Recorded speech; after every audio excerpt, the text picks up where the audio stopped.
berarti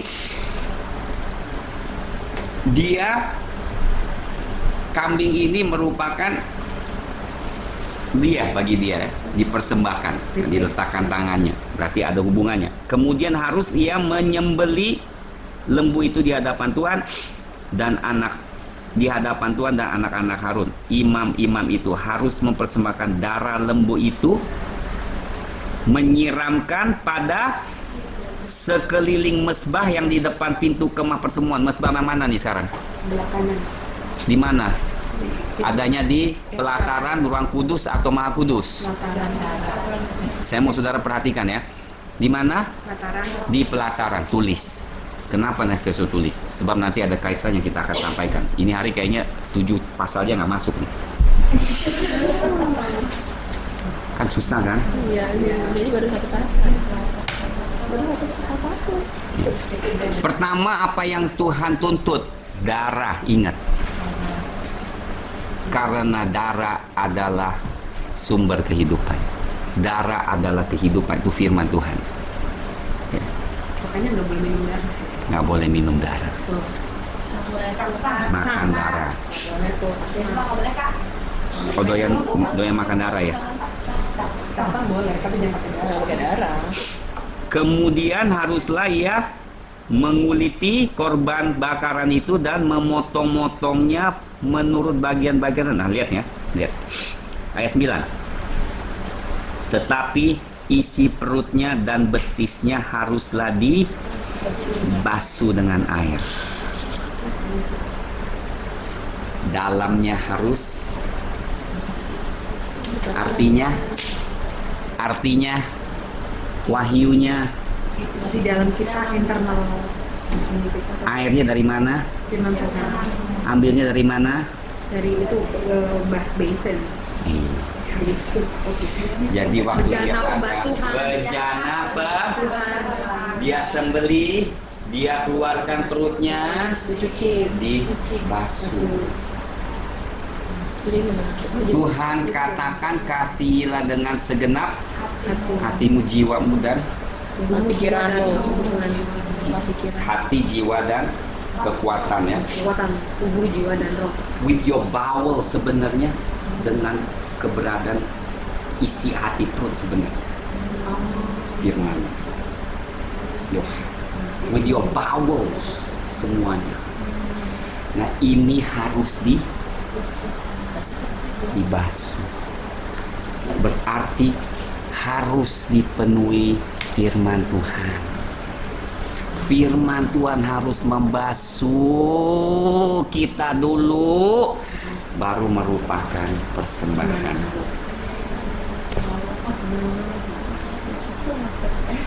Ya, ini maksudnya penting. Kalau nggak ada maksudnya, oh ya perut aja, oh ya.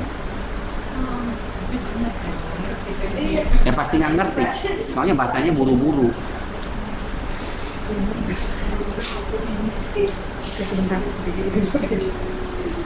Sebelum itu dia potong semuanya, tetapi satu bagian Tuhan bilang sebelum dipersembahkan, basuh dulu segenap hati kita, mengasihi kita, mengasihi Tuhan sesuai dengan tuntutan firman Tuhan. Dengar, kita mengasihi Tuhan bukan apa yang kita pikir itu menyenangkan Tuhan. Ini penting sekali. Tapi apa yang Tuhan firmankan. Kita ikut Tuhan itu bukan gua rasa gini ya Tuhan pasti senang. No. Is what apa yang Tuhan katakan kita lakukan, itu yang menyenangkan, itu yang diterima Tuhan. Kenapa saya tekankan hal ini? Karena banyak gereja yang melakukan kebaikan tanpa perintah dari Tuhan,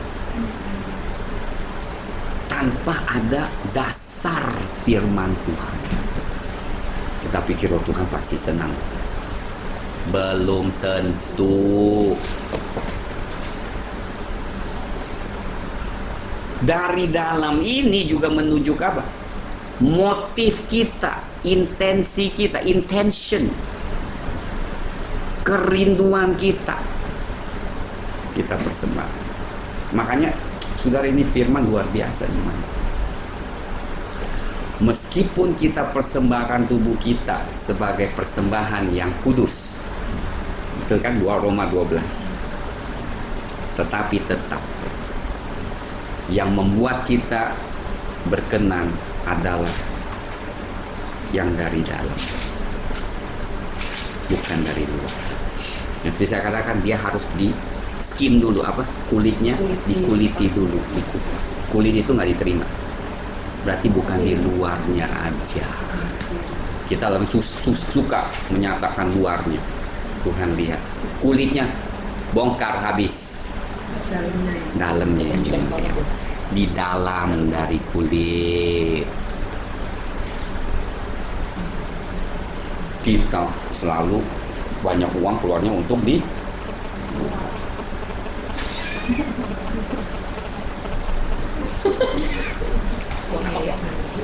bener nggak? Udah pasti bener lah. Tuhan tuh firman itu, makanya kalau nggak menusuk si bohong. Iya, kita juga disembelih nih waktu imamat tuh. Banyak udah disembelih sekarang udah apa? Kulitnya udah dikupas.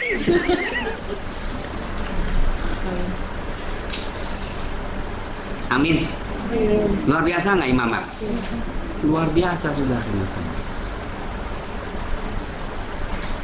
Demikian juga dengan kambing domba, sama caranya. Dia harus jantan, tumpangkan tangan di atasnya, memotongnya, kulitnya dikupas dulu, isi perutnya harus dibasuh, seluruhnya larut persembahan oleh imam dibakar di atas mesbah. Yang lucunya cuman burung. Kenapa burung?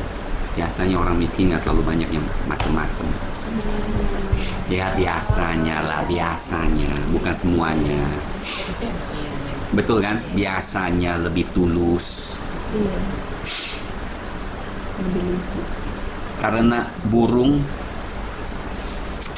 bayangkanlah, nggak mungkin ya orang kalau ada uang mau kasih hanya burung. Pasti mereka pikir yang terbaik. Tapi mereka nggak tahu Tuhan tuh menerima. Bagi orang yang susah mungkin burung aja susah. Tapi Tuhan terima dengan ketulusan hati.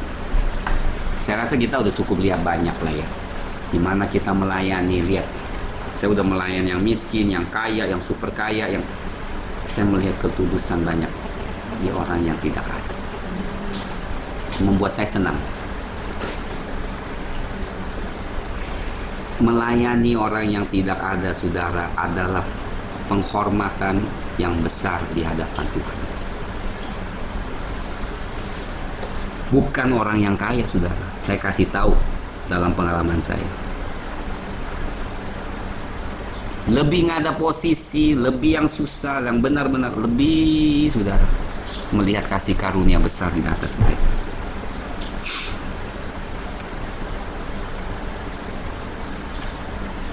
Imam harus membawa ke mesbah, memulas kepalanya dan membakarnya di atas mesbah. Darahnya harus ditekan keluar pada dinding mesbah. Temboloknya serta dengan bulunya haruslah disisihkan dan dibuang ke samping mesbah setelah timur ke tempat abu. Dan ia harus mencabik burung itu pada pangkal sayapnya, tetapi tidak sampai terpisah. Lalu imam haruslah membakarnya di mesbah di atas kayu yang sedang terbakar. Dia harus terbuka juga tetap. Jangan sampai terbelah dua, tapi terbuka dalamnya. Tetap di dalamnya harus terbuka di hadapan Tuhan, meskipun burung. Intinya itulah. Oke, paling sedikit kita mesti habis 3 korban dulu. Kedua, korban sajian. Apa korban sajian? Nah, lihat, korban sajian itu beda dengan korban bakaran. Kenapa? Korban sajian adalah korban dari hasil tanah, hasil bumi, bukan dari. Dan lucunya, saudara, ini adalah di dalam Alkitab mengatakan ayat 3. Tentu saudara akan melihat banyak hal yang seperti ini, tapi saya lihat ini ditetap atau lebih ditekankan adalah suatu pengorbanan yang kudus. Ayat 3. Korban sajian selebihnya adalah teruntuk bagi Harun dan anak-anaknya, yakni bagian maha kudus dari segala korban, yakni bagian maha kudus dari segala korban api-apian itu. The most holy of the offerings to the Lord made by fire.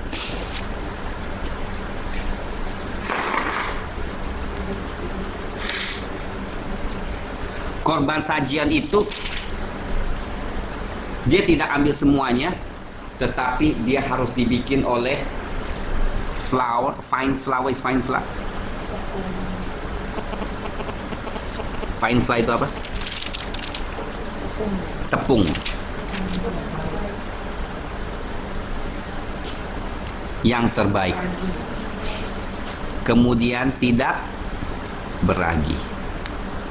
Dan harus ada minyak serta membubuhkan kemenyan ke atasnya. Minyak berbicara dengan urapan. Kemenyan adalah suatu kehidupan yang berkenan, yang Tuhan senang di hadapannya. Makanya ini adalah persembahan yang kudus. Persembahkanlah tubuhmu yang kudus. Korban sajian adalah pengorbanan kehidupan kita bagi dia. Nah, umumnya korban sajian ini bedanya adalah cara menyajikannya. Ada yang digoreng, ada yang dikukus, ada itu nggak jadi masalah. Harun dan imam anak-anak Harun ambil sebagian dan kemudian semuanya untuk dikorbankan dan sisanya untuk diberikan kepada Harun serta anak-anaknya menjadi makanan bagi mereka. Is the most holy offering made by fire. Korban sajian.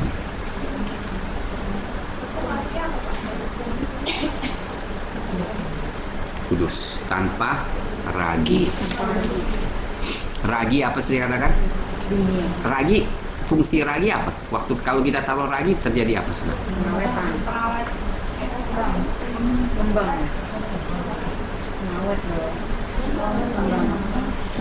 Dan Leven juga mengatakan pelajaran yang keliru yang Tuhan Yesus katakan. Ya, beware the leavens of the Pharisees. Hati-hatilah ragi yang ada. Terus murid-muridnya, apa tuh? Apa roti? Tuhan katakan, pelajaran mereka yang munafik.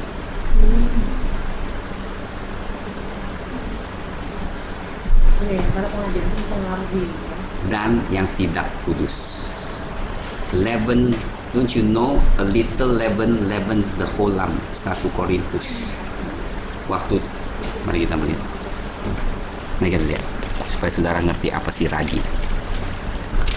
1 Korintus pasal 5.